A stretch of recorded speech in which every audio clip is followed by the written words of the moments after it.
finding a new route.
Turn right.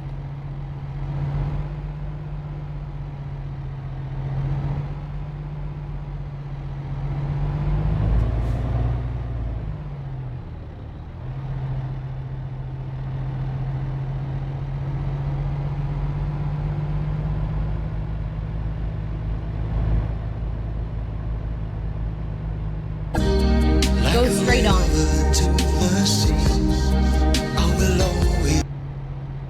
Abuse. So again, it's good that the language has changed from domestic violence to domestic abuse, because it recognises how much broader domestic abuse is than just the physical violence. Okay, well, I'm not sure we got very far in that, but Joanna, thank you. That's Joanna Nicholas there. Let's go to Shayna, who's a first-time call in Hampstead. Shayna, hi. Hi. What would you like to say?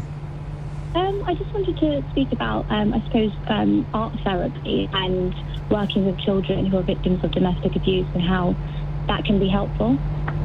Exit now. I find that it's an amazing modality to actually help children who have experienced abuse, because it allows the children to build a relationship with the therapist again.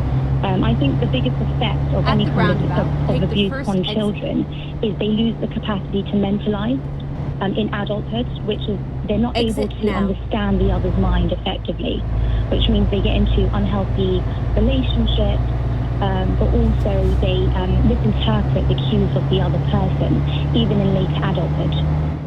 So it can, lead to, personality disorders and unhealthy attachments, unhealthy relationships.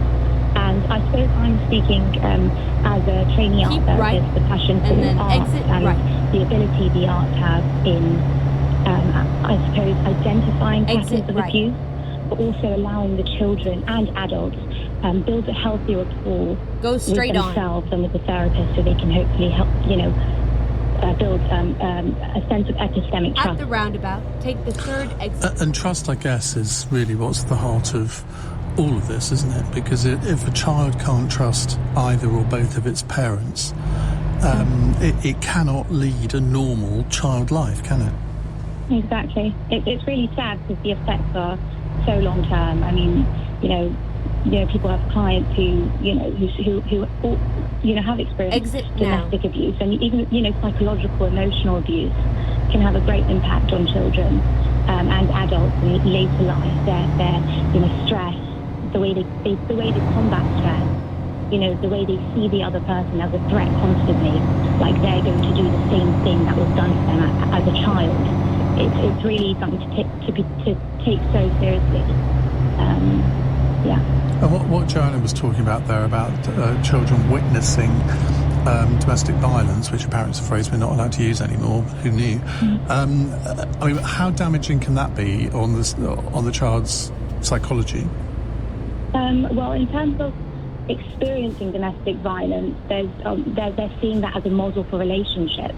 are seeing that as a model for love. So, and then that would potentially be part of how they show love or how they experience love, and that's how they experience relationships. The way that they receive love is by hurt, and that is destructive. And then I think the cycle just continues for generations, really, doesn't it? Well, I think I haven't got the statistics in front of me, but I think it is true to say that if you're a child in an environment where domestic violence is taking place on a regular basis, you are in adulthood more likely to be a perpetrator of domestic violence than someone who isn't. Yeah, and also more likely to be in a relationship like that. Yeah, which in some ways is counterintuitive, isn't it? Because if your childhood is made a misery, either by the abuse that is directed to you as a child, or witnessing your parents in a violent or coercive relationship, it's like just psychologically you would think, well, you would go out of your way to make sure that you were never in a relationship like that in adult life. One would think so, but I think it's something really embedded in the psyche and something quite unconscious. And I think it's something even the perpetrator won't be so aware of at the time, based on their, internal struggle. So it's a cycle that continues, and something needs to be done about it. And I think a lot of therapy is needed, families and kids and adults, in order to resolve this issue. And I would say something like art psychotherapy, where there's a gentle approach to the therapeutic process, where the children and the adults can come together and understand how the behaviours are affecting the family, so everyone's made aware of what's going on in a healthy way. Shana, great call. Thank you very much indeed. Keep your calls coming, 0345 6060 973. How does being violently and or psychologically abused as a child affect you in the longer term? It's 16 minutes past 8 on LBC. This is LBC. It's time to veg out with Lidl's Christmas Pick of the Week. With bags of carrots, parsnips, shallots, Brussels sprouts, Swedes and 2 kilograms of white potatoes, all from just 15p each. In Lidl stores now. Now that's big on quality and always Lidl on price. Subject to availability, selected stores GB only. Let's go, get in, move it! What's wrong with the car? Flat battery. What? You absolute... It's okay, lads. I'm with the AA. Oh, lovely. With more expert patrols in more places, we'll get you back on the road in no time. Join the UK's best breakdown service from $7.50 a month. The AA, always ahead. New customers only, T's and C's apply. Verify best and patrol numbers at theaa.com/best. You have worked hard. Your company has flourished, and you are deservedly reaping the fruits of your labour. However, you are now ready to retire and call it a day. But how do you ensure an orderly exit and realise maximum value from your business? At Barnes Rofe, our specialists have been busy helping clients with bespoke succession planning and business exit strategies. Contact us today to help plan for your retirement. Barnes Rofe, clever accountants for business. Ian Dale, call 0345 6060 973. Text 84850. Alexa, send a comment to LBC. 18 minutes past 8 on LBC. Shall we just agree that we can talk about domestic abuse and domestic violence in the same conversation? Because my text board is going mad here with people saying that, 50% of you are having a go at me and 50% of you are having a go at my guest. So let's just all get along, shall we? And just say we can talk about your experiences of witnessing domestic abuse, or whether you've had domestic abuse meted out on you as a child. How does it affect you in the long term? Amanda is in Cheddar in Somerset. Hi, Amanda. Hello, Ian. Sadly, I can give you a bit of most of it, to be perfectly truthful. I was sexually abused by my father, and when I eventually plucked up courage to say what had happened, I was called a not very nice word that begins with S and ends in T, which didn't do me any favours. By whom? My mum. And my mum used to beat the living daylights out of us. She used to get me to do all the work. It was never good enough. I was told that, well, I'm going to use the phrase ass part of a daughter. That's what she used to call me. And I looked after the kids. I kept the place clean. I cooked. You name it, ironed, did all sorts. It was never good enough. My dad, I've seen him beat my brother that badly that the poo ran out of him. I used to try and protect my brother and my sister. And when something went wrong, our mum would stand us there and make us swear on the Bible that we weren't telling lies. And when I say it was like Spanish Inquisition, she'd stand us all there and she would go on and on and on. And very often in the end, it wasn't me that did it, but I would say that it was just because I'd had enough. And my dad, when I was 6 years old, you know those green army belts with the big buckles on? Yeah. He was beating me with one of those, and apparently my uncle next door could hear the screams from next door. I've been punched in the mouth by him when I tried to stick up to my mum. He split my lip. When I threatened to tell my mum what was happening, he held a carving knife across my throat and told me to cut my throat if I ever opened up my mouth. I then jumped from the frying pan into the fire, got married, basically to get away from the situation I was in, and landed up with a violent husband. I'll give you one example of what happened. I was 8 months pregnant. He pushed me down on the floor in the passage, and he was kicking me between the legs at 8 months pregnant. I had to go in hospital for that. So I've seen it, witnessed it, had it, you name it. And I'll tell you what it does, Ian. It colours everything that happens in life. How old were you at that point when you were 8 months pregnant? I would have been 21. And presumably you must have been led to think that all men behaved like this. Well, to be perfectly honest, Ian, I said to you, what's it called? You know what I mean, the local dancers. Yeah, sorry. Now I'm 61 and I'm too ill to be interested in anybody, but to be perfectly honest, the choices I've made even after that haven't been good ones. And I got to an age where I thought, you know what, you can't pick the right people. There is no point. But there's one thing that I want to make a big point of, because not only was I bullied by my parents, I had nobody, we as kids had nobody that stuck up. Go straight on. We had to deal with it. The other thing, I used to get bullied at school, I used to get bullied by the kids on the estate, and eventually you begin to think there's something wrong with you. Because it keeps happening. Go straight on. And don't get me wrong, mate, I ain't no shrinking violet. I can swing a punch like the next person, you know what I mean?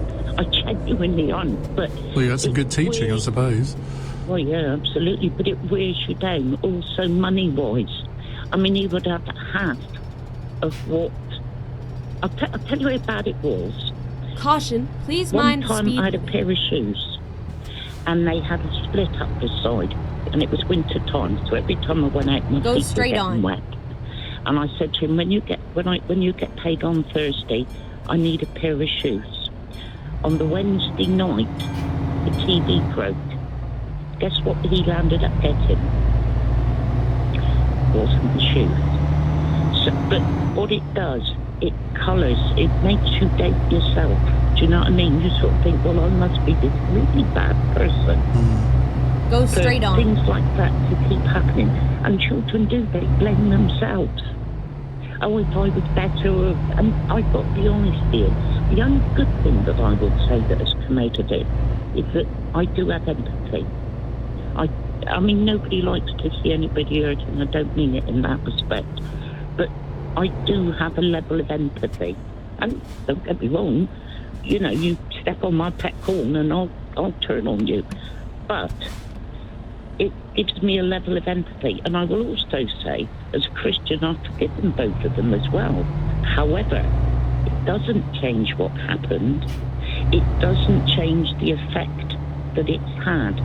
And it doesn't take an awful lot for that PTSD to be triggered. Certain smells, somebody being aggressive, sort of feeling that you're in a situation where you have no control makes you feel like that child all over again. And when you eventually left home, turn left. Did you continue contact with your parents? I mean, how was your relationship with them in their later life? They're both dead now. But my dad, I didn't have anything to do with him for many years. And I found out that he had cancer. And I was at, and I'm not pushing the God thing, but this is the honest truth, this is how it happened. I was at church, and the vicar had what they call a word of knowledge. And he said, somebody here has been abused by their dad. Now, okay, you can turn around and say, well, you know, church full of people, I'm sure it's more than one. And I questioned it, and I said, God, if that's me, show me. And the guy actually moved halfway across the front of the church, and he said, it's somebody up here. And that was where I was. And I went to see him, explain the situation, and his words Caution, to me were, please mind the speed limit. I stood by too many gravesides where people have said, I wished I'd said. And as a Christian, I felt that I needed to talk to him, and I needed to tell him I'd forgiven him. And I went up to see him, and I took him out the ward, because obviously you're not going to talk about stuff like that on a ward. And I told him I forgave him, and he actually apologised. My mum also apologised for what she did. And, you know, I can talk about it, and I can't change what happened, but all I will say is, if you know children that have been abused, or people that have grown up in those situations, do cut them some slack. And I have, my daughter calls them my goblins. And there are times, and I liken it to a pressure cooker.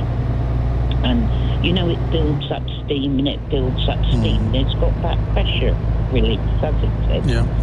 Well, occasionally, at a pressure release, I'll properly blow my stack. Do you know what I mean? And it'll be an accumulation of little things. At the roundabout, and take then the third suddenly exit. I'll just blow out of nowhere. And I do believe that is part of that suppressed anger.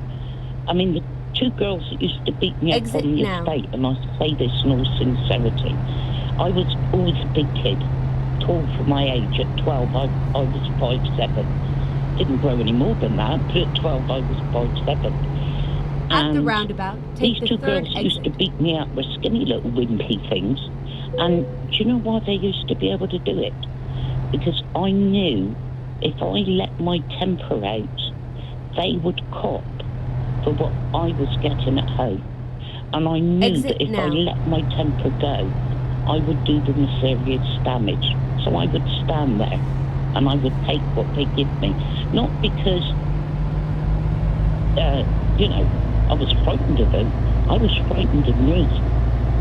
That was what I was worried about. But all this, what it's done, it means that, like, and also because I had to do all the cleaning and cooking and all of that, I wasn't really allowed to go and mix with friends much and stuff like that. And even now, I find it difficult to make friendships. I tend to trust too easily, if I'm being honest, and land myself in trouble. So I tend to back away from that as well. I mean, I do go to church. Exit right. But it just colours all Get ready to turn right. You see, that's interesting in itself, isn't it? Because I think most people listening to your story would think that you would find it very difficult to trust people, given what's happened to you. And yet you say, actually, I am too trusting, and I will always think the best of people. I mean, I'm interpreting that a little bit, but that's what I understood you to mean. Yeah, it is. And so many times, Ian, I get bitten by it, really bitten by it. And the last time it happened, I mean, I actually landed up having a heart attack, and I do attribute it to the stress that I was put under. So now, it's like I'm on a group on Facebook of 50-something people, and I live near Wells, and they have a regular At the meet-up. roundabout, take the first exit. They have a regular meet-up in Wells, but I could no more go there and meet up with those people than fly to the moon. But you can talk about it online. You've obviously talked about it in this phone call Ian, as well. I preach about it in church, lovely. Very occasionally, I'm doing a sermon in January, and it's about forgiveness.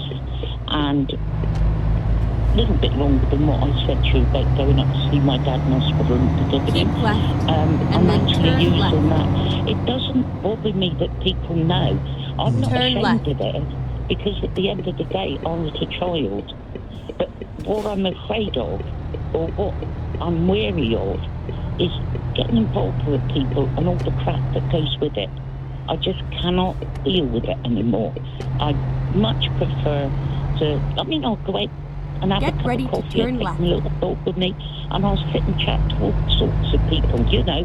Very often I always say I've got weirdo written on the top of my head, because if there's somebody that's in trouble or is struggling with their own mental health, I'll sit down and chat to them, and do you know what I mean? But you're not getting me going to their house, you're not getting me going to, you know, meet up with them and stuff like that. I just don't trust myself anymore. I get myself into too much trouble. And this is where it ends. You know, I know I feel bad, but... No, you don't at all. I mean, while I'm talking to you, I'm looking at my text screen here. Let me read out 3 of them, and you'll realise what effect you've had on our audience. Stuart says, Ian, what a call. Tina says, wow, what a call and what a woman, incredible. And Dawn says, amazingly intelligent woman to be able to articulate her abuse in such a coherent fashion. Give her my best wishes. And I mean, that's just 3 that we've had while we've been talking. I think it's incredible that you phoned in and told your story in the way that you have, which it must take courage. It can't be an easy thing to do. And I'm very grateful to you, Amanda, for restoring my faith in the LBC caller. Ian, you're very welcome, and thank the lady for the intelligence bit. One of the other things, I didn't hardly go to school. Genuinely, more often than not, I mean, at 10, my sister is 10 years younger than me. At 6 months old, my mum would go out and